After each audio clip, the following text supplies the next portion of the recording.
The Ocean View Country Club's grand ballroom shimmered with golden light from a dozen antique chandeliers, each crystal pendant catching and reflecting the warm glow that bathed the elegant gathering. My parents had transformed the space into something worthy of a royal celebration, with cascading white orchids adorning every table and a string quartet playing classical melodies that floated through conversations filled with the confident laughter of the wealthy and successful. I sat quietly at the family table near the front of the room, positioned perfectly to observe the 100 guests my parents had invited to celebrate their 25th wedding anniversary. The guest list represented the cream of our city's elite: prominent surgeons, successful entrepreneurs, federal judges, and old-money families whose surnames graced buildings throughout the metropolitan area. My mother, Victoria Harrison, looked absolutely radiant in her custom-designed ivory gown, the fabric flowing around her like liquid moonlight. At 48, she still possessed the kind of beauty that made heads turn when she entered a room, and tonight, surrounded by congratulations and admiration, she was in her absolute element. Her jewelry, a stunning diamond necklace and matching earrings, caught the light with every gesture, creating tiny rainbows that danced across the pristine white tablecloth. Dad stood beside her like a king surveying his kingdom, his silver hair perfectly styled and his custom tuxedo fitting him with the precision that only comes from having the same tailor for 20 years. At 51, Dr. James Harrison commanded respect in both medical and social circles, his cardiac surgery practice making him one of the most sought-after physicians on the East Coast. His success was evident in everything from his platinum cufflinks to the way other accomplished men sought his opinions on matters ranging from medical procedures to investment strategies. My older brother Alexander dominated the conversation at our table, his voice carrying the confidence that comes from following perfectly in his father's footsteps. At 27, he had just completed his surgical residency and was already being courted by the most prestigious hospitals in 3 states. His wife Caroline sat beside him, elegant in her emerald silk dress, playing the role of perfect doctor's wife with the same grace that Mom had perfected over decades. "The cardiothoracic program at Johns Hopkins is really impressive," Alexander was saying, adjusting his Rolex Submariner, a graduation gift from Dad that probably cost more than most people's cars. "They're offering me a fellowship that would put me on track to join Dad's practice within 5 years. It's exactly the kind of legacy building that our family has always been about." Caroline nodded enthusiastically, her diamond tennis bracelet sparkling as she gestured. "It's so important to maintain family traditions of excellence. The Harrison name means something in this community, and Alexander is going to continue that legacy of medical excellence." I continued eating my perfectly prepared lobster thermidor, letting their familiar conversation about achievement and legacy wash over me like background music. They had no idea that the simple navy dress I was wearing had been designed by the same fashion house that dressed tech CEOs and venture capital partners, or that the understated pearl bracelet on my wrist was worth more than Alexander's monthly resident salary.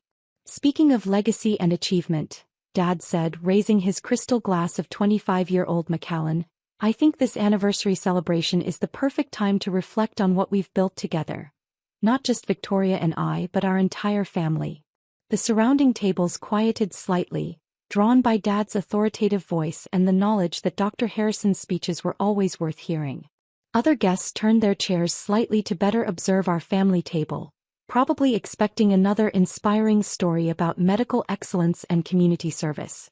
25 years ago," Dad continued, his voice carrying the practiced cadence of someone accustomed to addressing medical conferences and charity galas, "Victoria and I made a commitment not just to each other but to building something meaningful. We wanted to create a family that would contribute to society, that would uphold the highest standards of professional and personal excellence." Mom beamed at him with genuine affection, her eyes bright with tears of joy as she listened to the man she'd loved for more than half her life.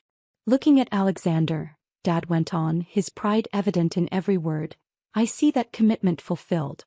He's following the path we've laid out, building on the foundation we've created, and he's going to take the Harrison medical legacy to even greater heights." Alexander straightened in his chair, clearly basking in the public acknowledgement of his achievements.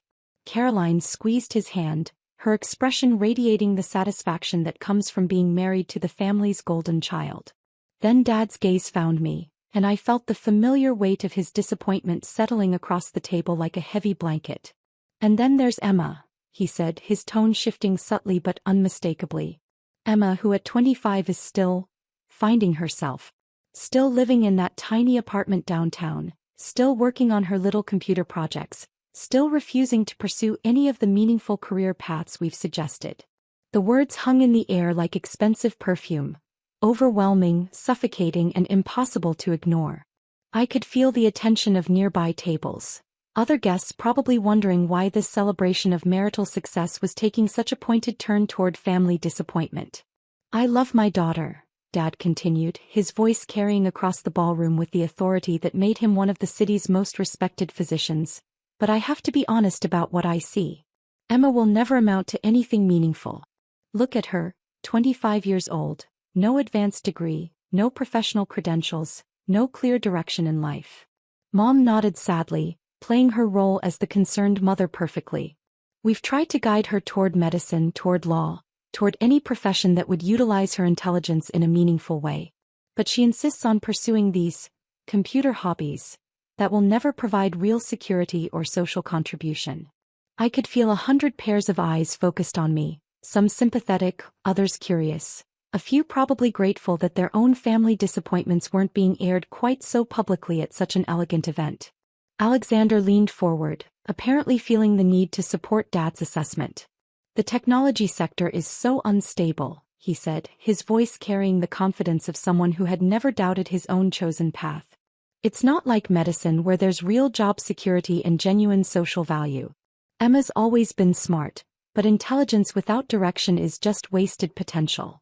Caroline nodded vigorously, clearly enjoying her position on the winning side of the family success equation. Exactly.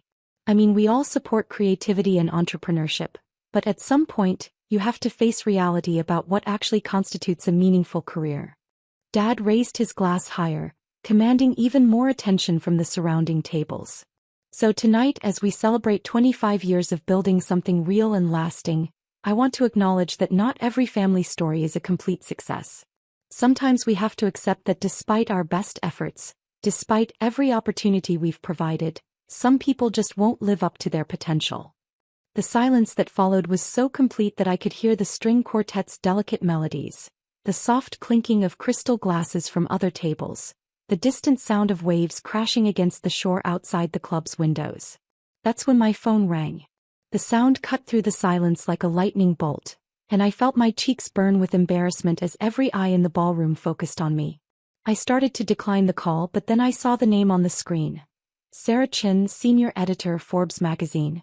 I'm so sorry, I whispered, starting to stand to take the call privately. No, Dad said, his voice carrying a note of frustrated amusement that was clearly audible to the surrounding tables. By all means, take your call. Let's all see what's so important that it can't wait until after your parents' anniversary celebration. The challenge in his voice was unmistakable, and I realized this was another test, another opportunity for him to prove his point about my lack of professionalism and social awareness. I looked at my phone, then at the expectant faces around me, and made a decision that would change everything. Actually, you're right, I said, answering the call and immediately putting it on speaker. Hello, this is Emma Harrison. Ms. Harrison.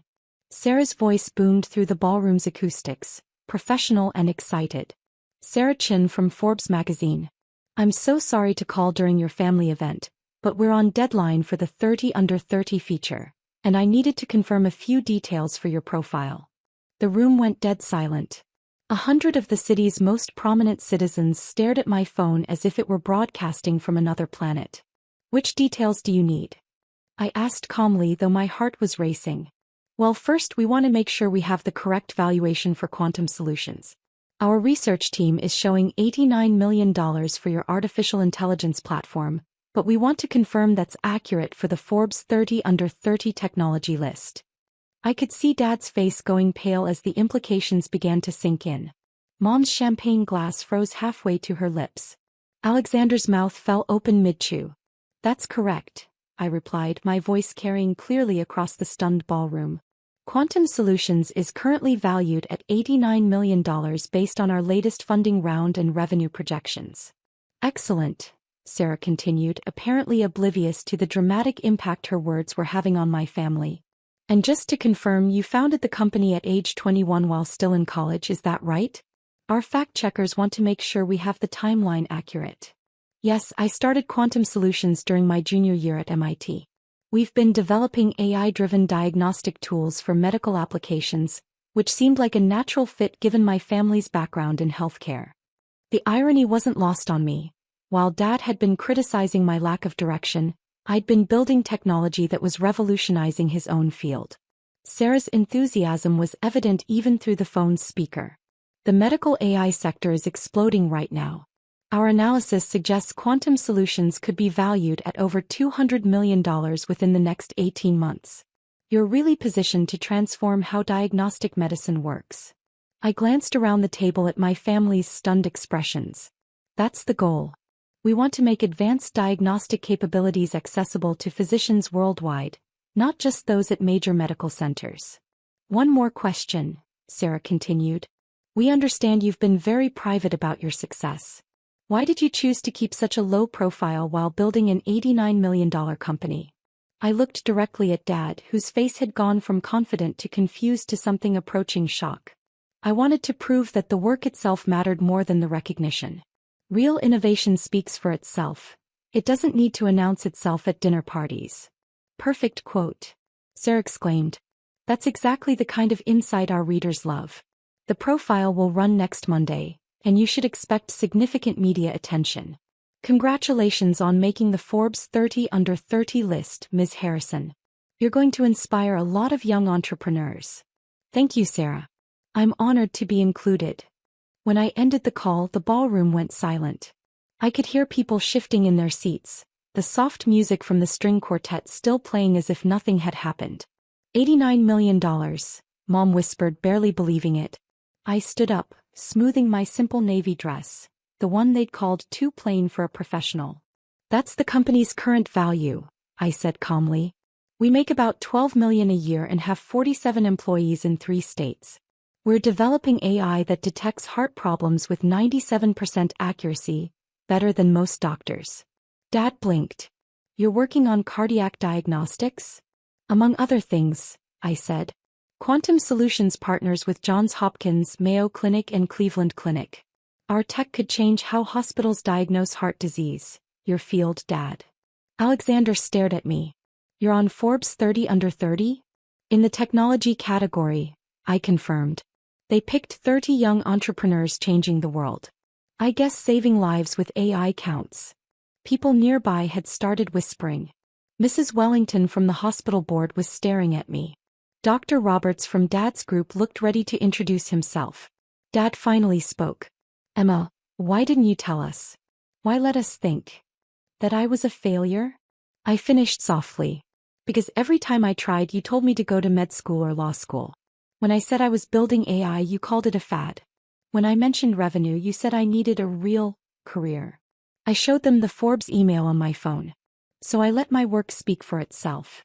Mom grabbed my hand, eyes full of tears. We're so sorry, sweetheart. We had no idea. I know, I said gently. I forgive you. Just remember this before you judge someone by appearances again. Caroline leaned in, no trace of her earlier smugness. Emma, would you consider working with Alexander when he joins your father's practice? Your tech could change everything. I smiled. I'd love to. Family businesses should help each other, right? As people came over to congratulate me and ask about partnerships, Dad pulled me aside. I was wrong about you, he said quietly. You didn't fall short. You went far beyond what I imagined. I learned from you, I said, hugging him. You taught me precision, dedication, and compassion. I just applied it to technology instead of medicine. Alexander stepped closer, looking impressed. Would you really work with us? Your tools could save lives. Of course, I said, handing him my card. Just so you know, consulting starts at $50,000 per project. Dad laughed. We can handle that. After all, we're talking to an $89 million CO. Later, Mom proudly announced to the ballroom that her daughter had made Forbes 30 Under 30. Applause filled the room. Mrs. Wellington approached, smiling. Emma, the hospital board would love to meet with you. Dr. Roberts followed, practically glowing. Your work is groundbreaking, Ms. Harrison. But the best moment came when the music stopped and Dad stood up again. "Ladies and gentlemen," he said. "I need to correct something I said earlier tonight." The room went silent. "I said my daughter would never do anything meaningful," Dad continued. "I was wrong. She's extraordinary. While I've saved lives one at a time, she's building technology that will save thousands." He lifted his glass toward me. "To Emma Harrison, Forbes 30 Under 30 honoree, and the daughter who taught me that success comes in many forms." The applause was thunderous. And in that moment I realized that victory isn't about proving people wrong about your limits. It's about showing them what love, patience, and belief can build. The next morning, 3 major hospitals called to partner with Quantum Solutions. Dad helped me set up the meetings,